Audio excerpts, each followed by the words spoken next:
अस्सलामुअलैकुम वरहमतुल्लाहि वबरकातुहू। हमारे हबीबी चैनल उतरा शरीफ को लाइक करें, सब्सक्राइब करें, बेल आइकन को ऑन करें हमारे हर वीडियो के नोटिफिकेशन आने के लिए, और हमारे हबीबी चैनल उतरा शरीफ को प्रमोट कीजिए। सब फसादी को जिहादी कहोगे?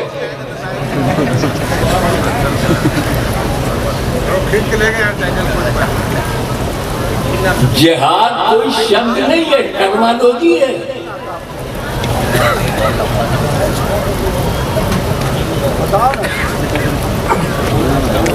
घृणा जिहाद,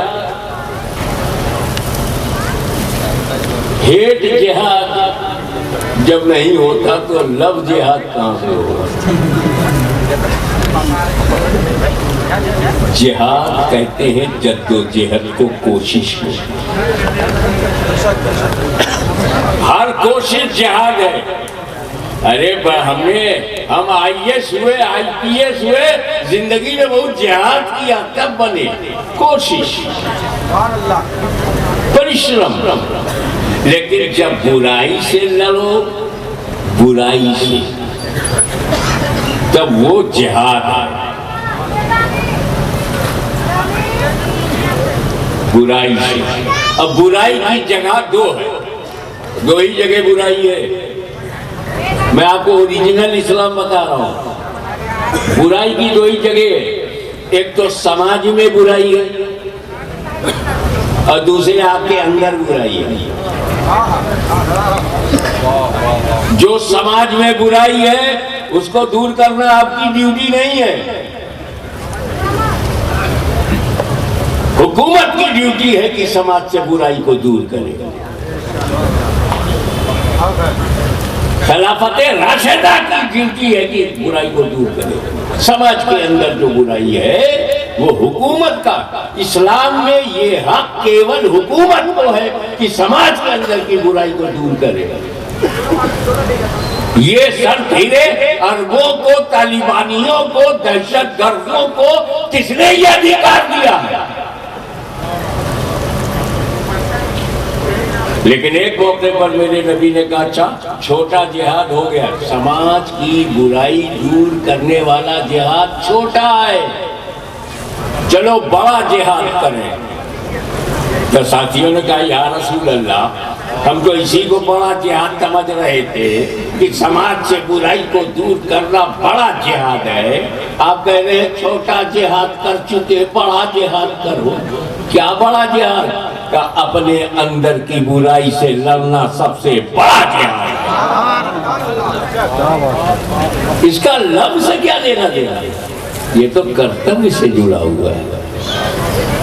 ये तो हमारी ड्यूटी में है कि समाज से अगर हम बुराई दूर कर सकते हो, हमें समझाने का अधिकार है, और हुकूमत शक्ति का प्रयोग कर सकती है समाज से बुराई को दूर करने के लिए।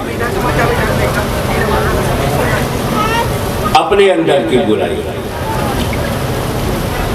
तो ढूंढो तेरा मालिक कौन है, पता लगा।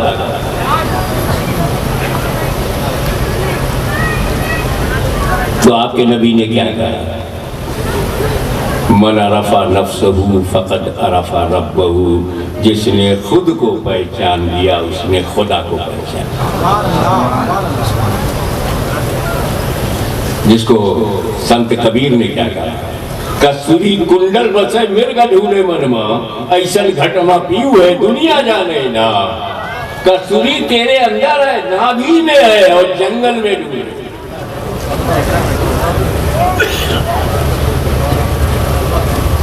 ऐसी बहुत सारी बातें हैं जिन पर की जा सकती है कि आप इस्लामी टर्मिनोलॉजी का दुरुपयोग न करें।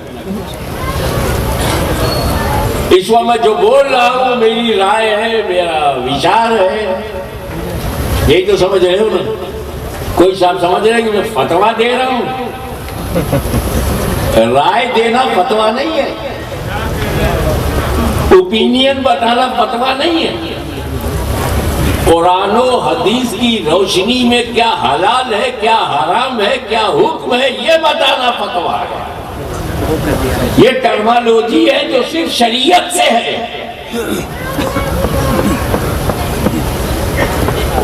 आप कहते हैं फतवा। अरे बाबा, आप भी तो भाषण देते हैं, मैंने तो कभी नहीं कहा कि आपने फतवा दिया। तो मौलवी साहब का भाषण फतवा कैसे बन जाएगा? इन तमाम बातों से अपने दिमाग को पाक साफ करते हुए आओ अपनी तवज्जो को मबजूल करें कि वो हर आलम की रहमत है, किसी आलम में रह जाते ये उनकी मेहरबानी है जो ये आलम पसंद आया। फिर किसी मौके पर समाज में बिखरी हुई बीमारियों को दूर करने के लिए एंटीबायोटिक देता रहूंगा।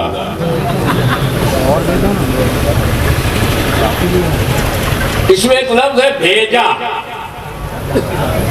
अब भेजने के लिए 3 बात जरूरी है, 3 में से एक भी कम हो जाएगा माइकल लाल भेज नहीं सकते, कोई भी नहीं भेज सकता। एक तो भेजने वाला,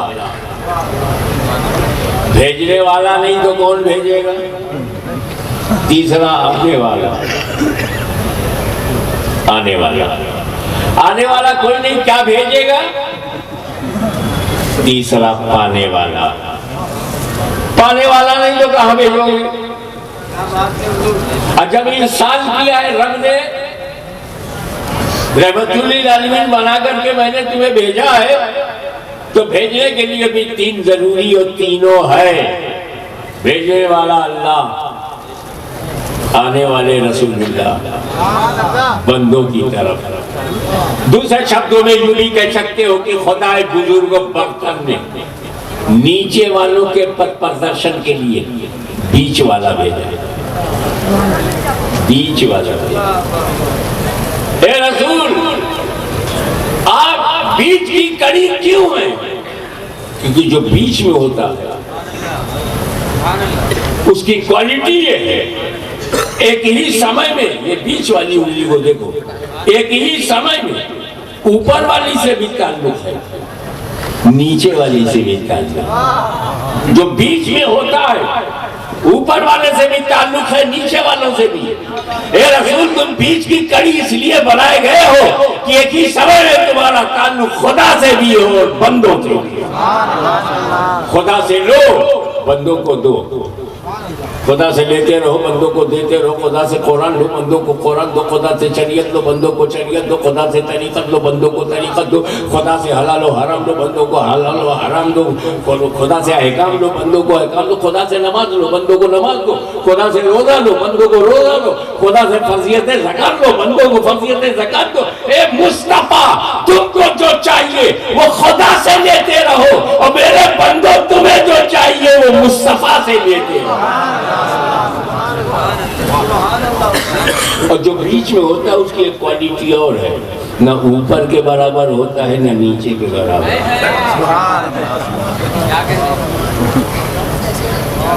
एक लड़का आया, गुड न्यूज फॉर यू।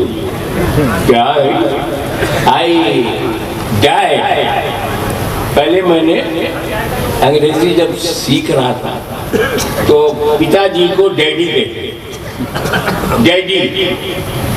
जब देश तरक्की कर गया तो डैडी जो है वो डैड हो गया। अब अल्लाह जाने कब डेड हो जाएगा।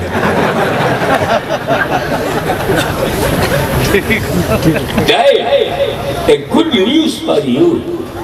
क्या बेटा? I stood second division in my examination.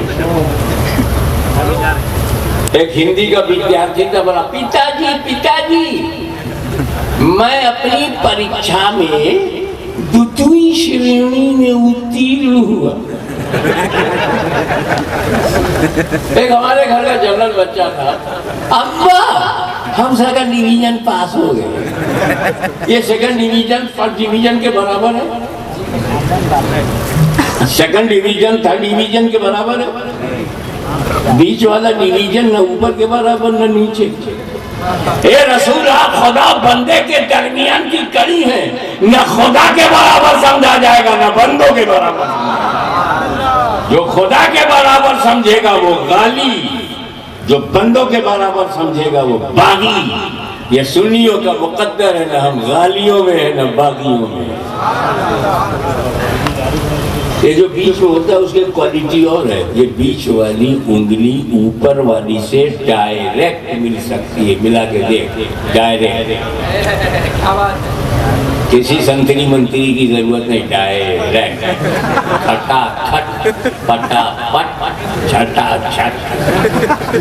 लेकिन नीचे वाली उंगली ऊपर वाली से मिलना चाहे तो जब तक बीच वाली से न मिले ऊपर वाली से मिल नहीं सकती। ये रसूल आप खुदा से डायरेक्ट मिल सकते हैं, लेकिन बंदा अगर खुदा से मिलना चाहे तो जब तक रसूल से न मिले खुदा से मिल नहीं सकता।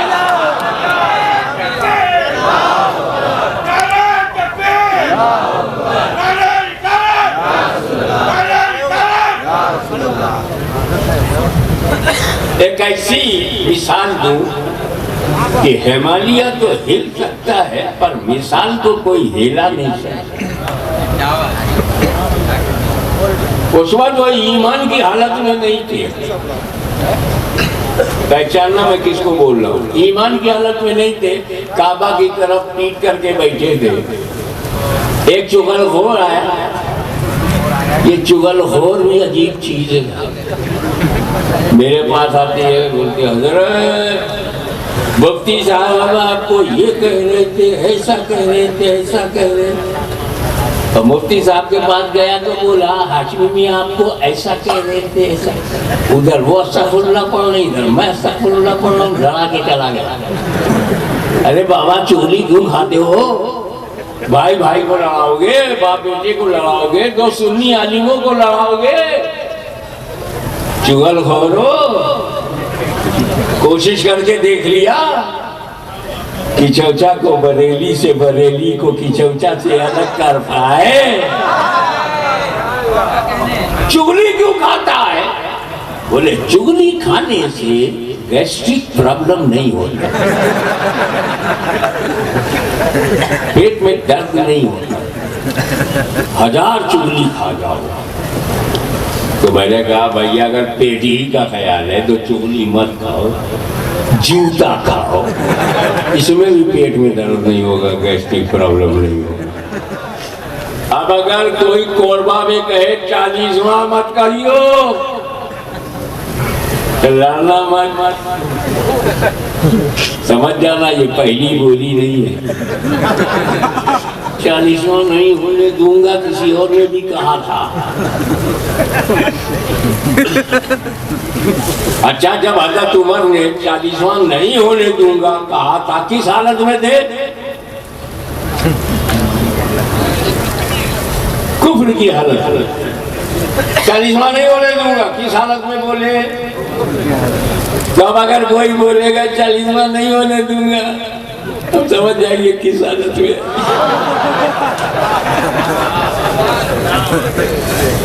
रहमत खुदा देख रही है, क्या बोला तू? क्या समझता अपने आप को? 40वां नहीं होने देगा, मेरे नबी की हत्या कर देगा, 45 पर सब खत्म हो जाएंगे, 40वां नहीं होगा। उठ काबे से, स्टैंड अप, छोड़ काबतुल्लाह,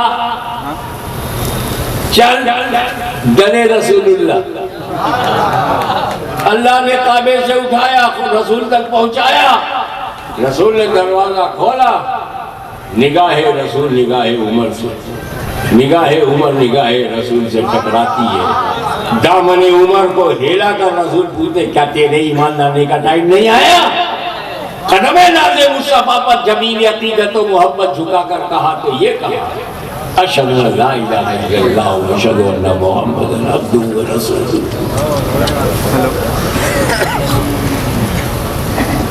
जब सुन्नियों ने सुना कि हजरत फारूक आज़म 40वें हैं, पूरी दुनिया के सुन्नियों ने कसम खा लिया, दुनिया छूटे छूटे इस 40वें को नहीं छोड़े। बताना यह है कि काबे से उठकर रसूलुल्लाह के पास पहुंचे तब खुदा मिला।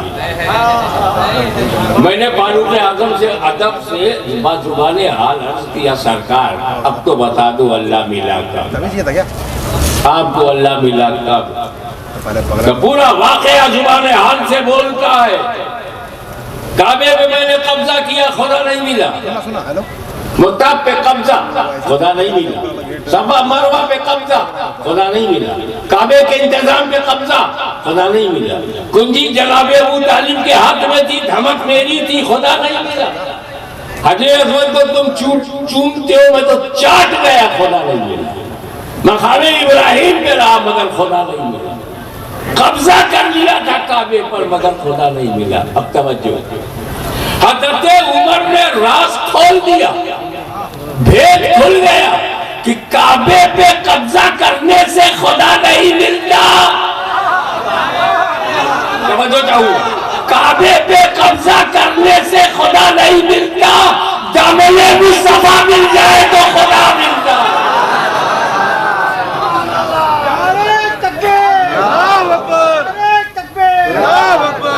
क्या बोलते हैं, हम बातिल होते, गलत होते, अकीदा गलत होता तो काबे पे हमारा कब्जा कैसे? मुसल्ले पे कब्जा है, काबे पे कब्जा है, चाहे जमजम पे कब्जा है, मुताब पे कब्जा है, हतीम पे कब्जा है, मकाम इब्राहिम पे कब्जा है। तो अल्लाह को पसंद है तभी तो हमारा कब्जा। मैंने कहा अरे बेटा ये दलील को किनारे कर, वरना 360 बुत भी हक वाले हो जाएंगे। सैकड़ों बरस हुबुल का कब्जा, लात का कब्जा, मुलात का कब्जा, 360 बुतों का कब्जा, तो क्या कब्जे से वो हक वाले? अगर कब्जा हजर का हो तब भी नहीं और बशर का हो तब भी नहीं, कब्जा गुलामाने मुस्तफा का हो। एक बात और सुन ले क्लियर कर, काबे पे कब्जा करने से इंतजाम मिलेगा, इंतजाम। सऊदी गवर्नमेंट क्या करती है? इंतजाम। तो कब्जा करने से, देखे कंपेयर समझते कि नहीं, कब्जा करने से, काबे पे कब्जा करने से इंतजाम मिलता है, इंतजाम। और रसूल मिल जाए तो इस्लाम मिलता है, इस्लाम। कब्जा बदलता रहेगा, इस्लाम कयामत तक रहेगा। तुम मिट जाओगे, सुन्नी कयामत तक जिंदा रहेगा।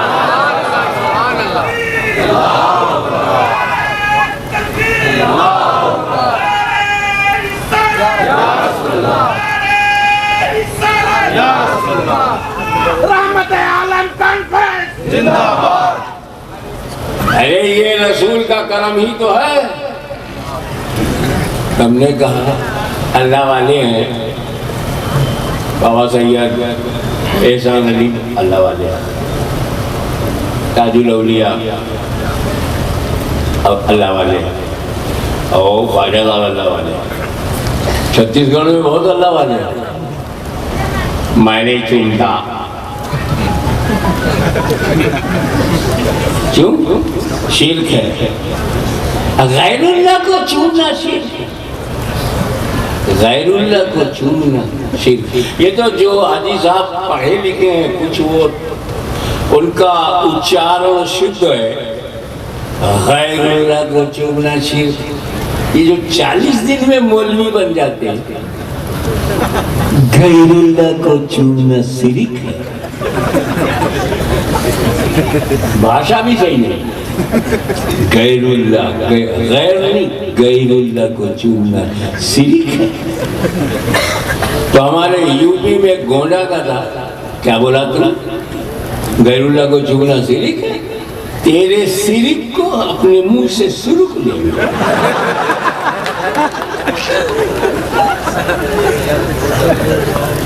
रात भर तकरीर बोलते रहे, गैरुल्लाह को चूमना शिर्क है, गैरुल्लाह को चूमना शिर्क है। मगर जब तकरीर के बाद घर में आए, इतने नाबालिग तो नहीं हो की बात ना समझे। जब घर में आए, गैरुल्लाह बीवी से मिले।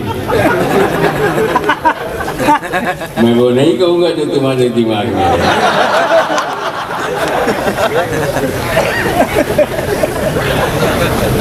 आए बोले बेगम, वो सो रही थी 2 बजे। बेगम बेगम, टेम्परेचर बढ़ने लगा। बेगम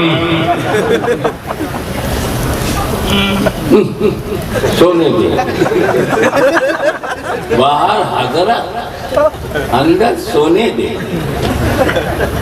क्या नौकर जैसी हालत बना रही। वो गुस्से में आएगा, बेगम कह रहा हूँ, बेगम कह रहा हूँ, लग रहा तू बेगम। गम के लिए हम सऊदी अरब से पैसा लावे हम, तुम बेगम। पेट्रोल डॉलर में मस्ती करे हम, तुम बेगम। आतंकवादी बनाए हम, तुम बेगम। सऊदी रियाल पर कब्जा करे हम, तुम बेगम। क्या बात है, चाय बना दो। गला फटा जा रहा, बहुत चीख चीख के तकलीफ किया था। इतना शोर हुआ तो लड़का उड़ गया, गुड्डू की आंख खुल गई। बताइए, मुफ्ती साहब का घर है, बेटे का नाम गुड्डू। लगता शेक्सपियर का मकान है क्या, या विलियम वर्ड्सवर्थ की आत्मा घुस गई है। और ये हमारी माँ बहनें जानती हैं कि जब बच्चा पहले राउंड में पहली बार रोना शुरू करता है तो नॉन स्टॉप करता, रोता रोता। डैडी परेशान, गोद में लिया, बाहर निकल गए घर से भी, चाय बनाने में डिस्टर्ब ना हो। और गोद में लेके उसे मना रहे, ना रो बेटा, रो, अच्छे बच्चे नहीं रो।